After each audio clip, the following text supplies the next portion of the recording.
کەرتی کشت و کاڵ ئەو کەرتە گرنگەی کە دەتوانرێت وەکو سەرچاوەیەکی گەورەی داهات سوودی لێ ببیندرێت فرامۆش کراوە.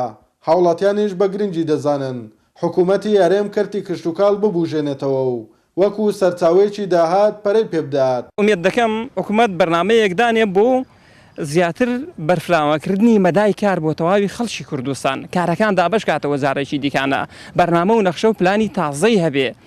هەوڵدا ئەو کردەی کە دەتوانم بڵێم شادەماری خەڵکی کوردستانە کە ئەمە بگەڕینەوە بۆ سەدەکان بۆ چلەکان و پەنجاکانیش هەمان شێوە خەڵکی کوردستان ئەوەی کە مەسەن لە باو باپیرانمانەوە بیستمانە کەرتی کشتتوکاڵ ئەهەمیێت و بایەخ و گرنگی خۆی هەبوو. داواکاری هاوڵاتیان داواکاری خەڵک ئەوەیە کە حکوومەت پرۆژەی هەبێ بۆ کڕینەوەی بەرهەمی جوتیارەکان و هەروە دامەزراندنی هەندێک کارگە و پرۆژە بۆ مەسەرەن بەکارهێنانی ئەو بەرهەمانە کە خەرانە بێ.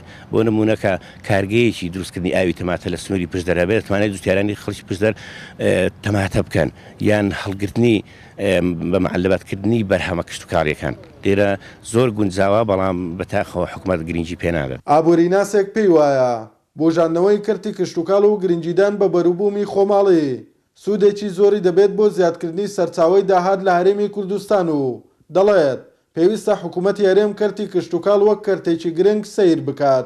بواری کشتتوکاڵ گرنگ و باخی خۆی هەیە بە تایبەتی لە هەرێمی کوردستان کە هەم لە ڕووی خاک هەم لە ڕووی ئاوهەوا زۆر گونجاوە، بەڵام دەبینی لەلایەن حکوومەتی هەرێم گرنگێکی ئەوتۆی پێ نادرێت و پێشی نەدراوە. هەموو وڵاتێک ئەولەویاتی کارەکانی لە بواری ئابووری دابینکردنی ئاسایشی خۆراکە.